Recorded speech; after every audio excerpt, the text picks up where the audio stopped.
వచ్చేసింది. జ్వరం వచ్చాక అలాగే అది పాలు ఆసిపోయింది. పాలు ఆసిపోయి అది పైలేరి జ్వరము అని డాక్టర్లు చెప్పేవారు. చెప్తే ఇంజక్షన్ చేయించుకునేదాన్ని. ఇంజక్షన్ చేయించుకున్నా తగ్గేది కాదు. తగ్గకపోతే తణుకులో తీసుకెళ్ళేవారు. ఆ తణుకులో మందులు తెచ్చి పెంటగొత్తులో పోసేసేదాన్ని. పాలు ఇలా పైకెట్టుకునే కూర్చునేదాన్ని. అప్పుడు బట్టల మూటూరు ఆ ఊరు కూడా వెళ్ళాను కాలుగురి నుంచి. అక్కడ తగ్గలేదు. ఆ తర్వాత పెద్దయ్య గారి చర్చికి వెళ్ళాను. పెద్దయ్య గారి చర్చికి వెళ్ళినప్పుడు మొక్కుకున్నాను నేను. తండ్రి నాయన ఈ కాలు నాకు తగ్గిపోతే ఇంక జీవితాంతకాలం కూడా నీ బిడ్డగా ఉండిపోతాను నేను.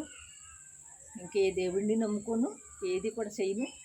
నీ నీ నీ బిడ్డగానే నేను ఉండిపోతాను తండ్రి. నాకు జ్వరం రాకూడదు.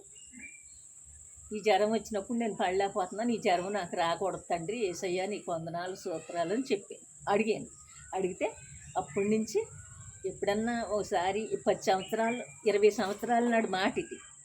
20 సంవత్సరాల నాడు మా పిల్లలు చిన్నోళ్ళు అప్పుడు వచ్చినప్పుడు అప్పుడు అనుకున్న మాట ఇప్పటికీ కూడా దేవుడు జ్వరం ఒకవేళ ఎప్పటికన్నా వచ్చినా బయటికి రానివ్వడం. అలాగే వెళ్ళిపోద్ది. ఆరోగ్యం ఇచ్చాడు దేవుడు. తిరగటానికి ఆరోగ్యం ఇచ్చాడు. కుటుంబాన్ని రక్షించాడు. ఇక ఆ బిడ్డలు కూడా అలా నడుపుతున్నారు. కానీ లేని వాళ్ళ గురించి మరి వాళ్ళకి మనం ఏం చెప్పలేము అనుకో. వాళ్ళ కథ అలాగ ఉంది. దేవుడిని అయితే మటుకి నేను ఈ కాలు గురించి మా అమ్మ చెప్పిన మాట, ఈ కాలు గురించి నేను యేసయ్యలోకి వెళ్ళాను. మీ అమ్మగారు ఏమని చెప్పారండి? మా అమ్మగారు ఏమని చెప్పారంటే, అమ్మ నీకు కష్టాలు ఎక్కువగా ఉన్నాయి. చుట్టారకాలు కుదిరితే మంచోళ్ళు రావట్లేదు. మరి ఇలాంటి భర్త దొరికాడు కదా. ఇలాంటి భర్త దొరికినప్పుడు అప్పుడు దేవుడిని నమ్ముకోవాలి నువ్వు. నాకు దేవుడు రక్షణ ఇచ్చాడు. నాకు టీబీ రోగం వచ్చింది. నాకు టీబీ రోగం వచ్చాక నేను యేసయ్యలోకి వెళ్ళాక నన్ను 20 సంవత్సరాలు బతికించాడు. 20 సంవత్సరాలు బతికించిన దేవుడు కాసి కాపాడాడు. ఆ తర్వాత ఆయన చలవయ్యింది అంతే. మరి నువ్వు మట్టికి ఆమె బతుకుండగా నువ్వు మట్టికి యేసయ్యని నమ్ముకున్నావు కాబట్టి యేసయ్యని నువ్వు నమ్ముకో. యేసయ్య రక్షణ తీసుకో. ఎలాగోలాగా దేవుడిని ప్రాధాయపడి అడుగు. దేవుడిని మట్టికి ఎట్టు పరిస్థితిలోనూ కూడా విడిచిపెట్టద్దు అని చెప్పింది. అదే మాట మీద నేను యేసయ్య ప్రార్థన చేసుకున్నాను. దొంగసాటం చేసుకునేదాన్ని. ఆ జీవరత్వం చర్చికి ఆ బిందె అక్కడ ఎట్టి వెళ్ళిపోయేదాన్ని ప్రార్థన చేసుకుంటా. మళ్ళీ ఈ చర్చికి పారిపోయి వచ్చేదాన్ని. దొంగసాటం చేసుకునేదాన్ని. మీ తాతయ్య ఈ చర్చికి వచ్చినప్పుడు కూర తెచ్చుకునేవారు. 1 గంట కూర తెచ్చేవారు. అప్పుడు ఆకులు మంట. ఆ బైబిల్ అక్కడ ఎట్టేసి వెళ్ళి కూర వండి వచ్చినప్పటికి ఈ దైవజనులు లేచిపోయేవారు. ఈ ప్రార్థన అయిపోయి మళ్ళీ అది అట్టుకుని ఇంటికి వెళ్ళిపోయిందని. అలాగ నమ్ముకున్నాను నేను దేవుడిని. అప్పటి నుంచి దేవుడంటే చాలా ఇది. అమ్మ చిన్నప్పుడే చెప్పింది. చిన్నప్పుడు అంటే నేను పెద్ద మనిషి అయిన తర్వాత చెప్పింది నాకు దేవుడు అంటే నేను తెలుసుకున్నాను. నాకు దేవుడు ఎలా బాగు చేశాడు. మీరు కూడా నమ్ముకోండి, దేవుడు రక్షణ తీసుకోండి అని దర్శనాలు ఏమన్నా వచ్చాయి? బోధించి దర్శనాలు ఏమొచ్చినాయి. ఒక్కోసారి ఆయన అప్పుడు అదైతే నా కొడుకు చనిపోయినప్పుడు అయితే గుండెల పైన మొత్తం నేను చూశాను. నిద్రలోనే చూశాను. ఆ తర్వాత దర్శనాలు ఏమున్నాయి ఇంకా అప్పుడు నాకైతే దర్శనం ఏముంది, మంచిదైనా చెప్పొచ్చు, చెడ్డదని చెప్పొచ్చు కదా. అప్పుడు మరి సాతాను చేతులతో ఉన్నాం కదా. ఒకటైతే నాలో ప్రవేశించింది. దాన్ని నేను కళ్ళారా చూశాను. అప్పటి నుంచి నేను ఇలాగైపోయాను.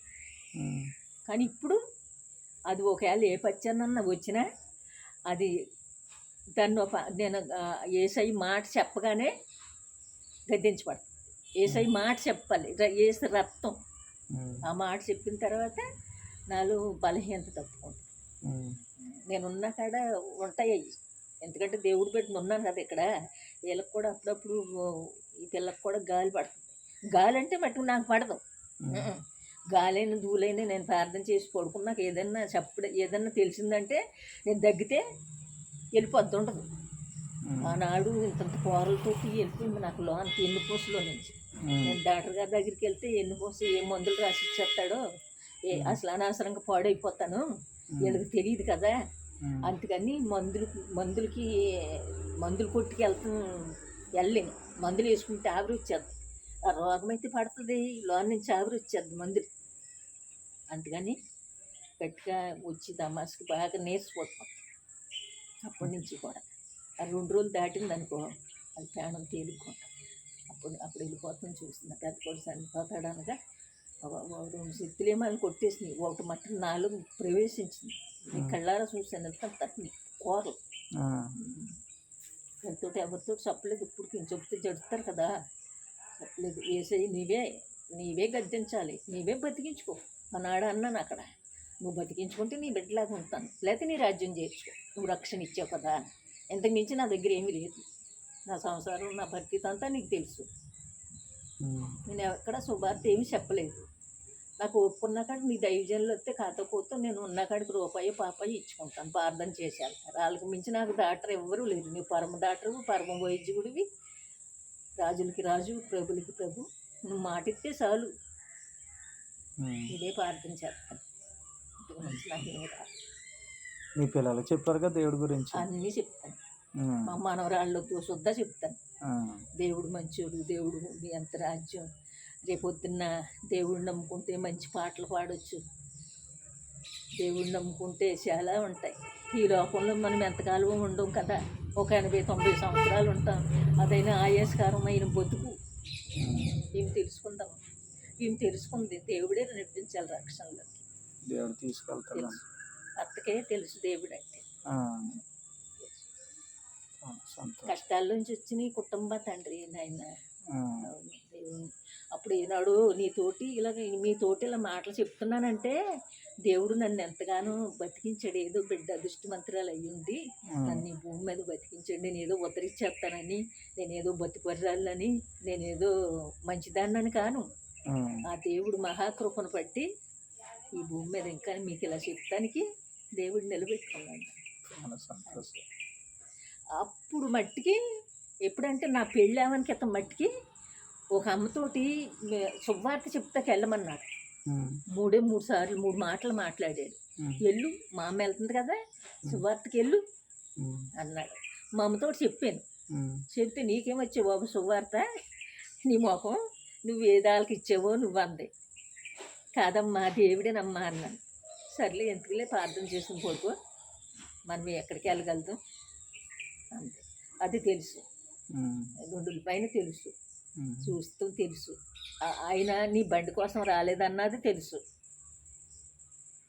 ఇంకా కొన్ని అమ్మ అని పిలుస్తాం గట్ట తెలుసు. నేను లేలేని పరిస్థితుల్లో వచ్చి అమ్మ అని పిలుస్తాను దేవుడు. ఒక్కోసారి నేను నా కొడుకు పిలిచాడేమో అనుకుంటాను, మరి ఆడెక్కడ ఉంటాడు నాకు తెలియదు కదా.